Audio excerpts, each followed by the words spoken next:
Alrighty, ladies and gentlemen, this is Andrew, and welcome back to Dirty Bomb. Lots of interesting and cool changes to this game, changes that we've been waiting for a very long time. In the background here, you'll be seeing me unbox all my cases and do a handful of Cobalt and Gold trade-ups, and this one's taking a little bit longer than expected.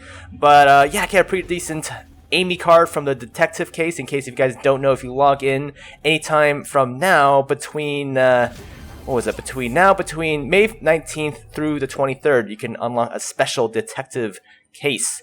Pretty decent loadout here, but yeah, I guess before I get too much into the patch notes, I want to talk to you guys about my trade-ups and my unboxings, cause it's not good. At least the trade-ups. The trade-ups weren't exactly great. You'll see what I mean in a second. Here I get the R22 Turbo Close Assault for Proxy, or the R2D2 loadout, as I like to call it.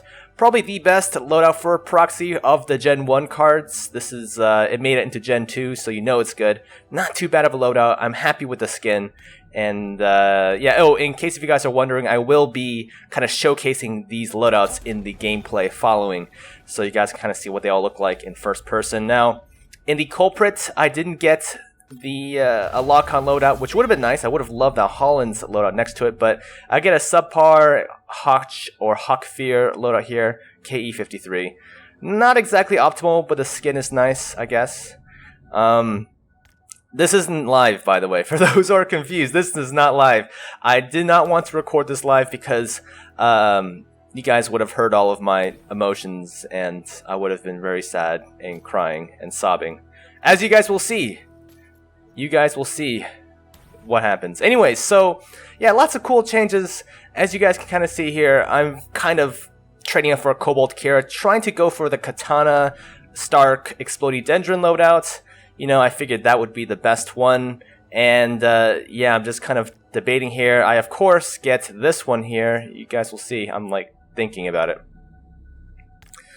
Get a Dryce loadout, which is not a bad loadout. You know, it's not a bad loadout by any means. It's actually quite good.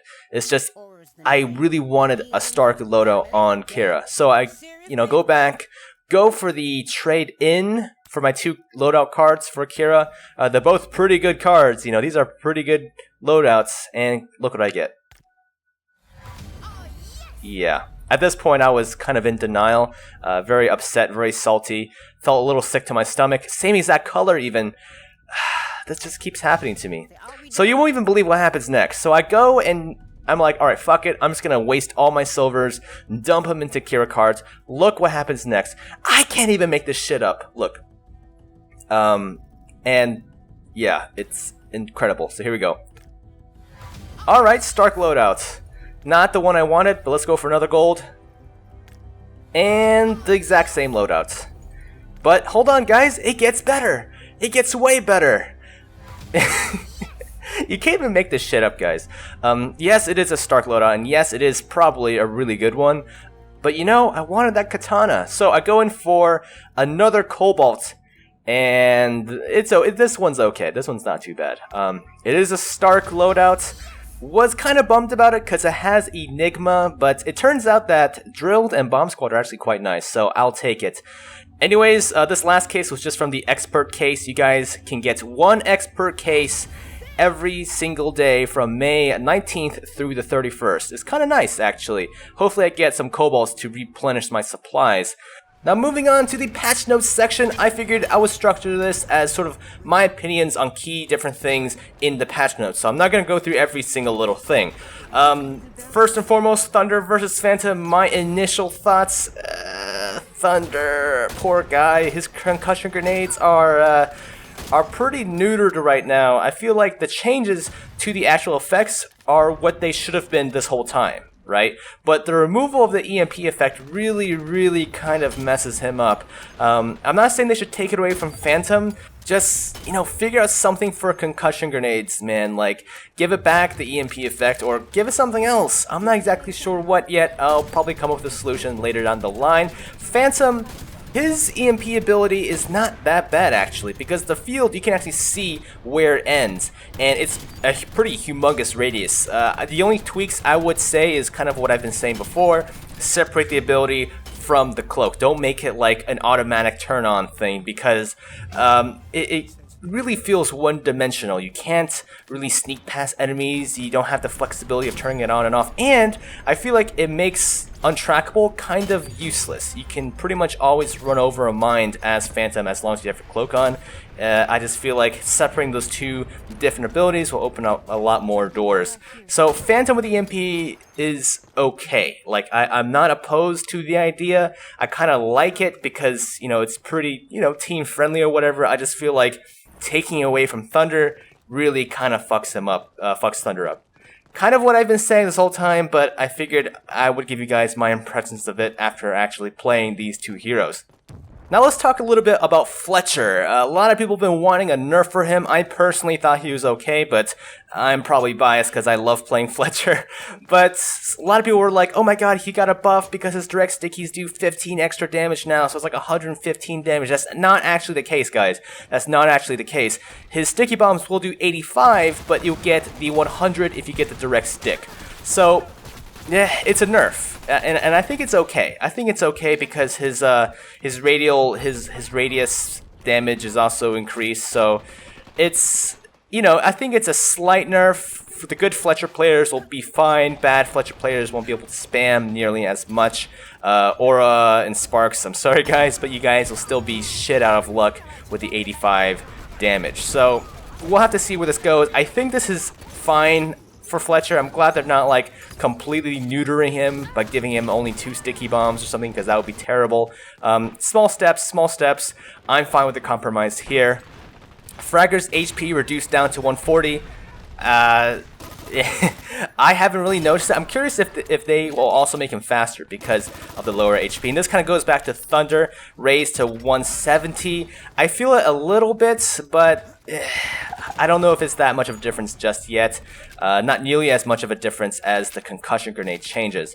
Fragger, yeah, got a slight nerf. Bushwhacker, not very exciting. Proxy, not very exciting. Though actually Proxy's throw time may help with those suicide bombings. Now the augments, this is interesting. Augment here is quick charge, got nerfed, which is great. I think they should really bring down the top tier augments just because I feel like they're so strong. They've been buffing the lower tier ones, but I feel like to kind of meet it halfway, they gotta start reducing how strong the top tier augments are. Tough is amazing now, by the way. It now is the delay until health regen is now reduced by 66% as opposed to 33%. So pretty humongous. I've been noticing it a lot. It is absolutely amazing. Very, very good perk. I have a feeling it might be a little too strong. Maybe they should kind of tone it down to 50% instead of 66, but we'll have to see. Unshakable got a nerf.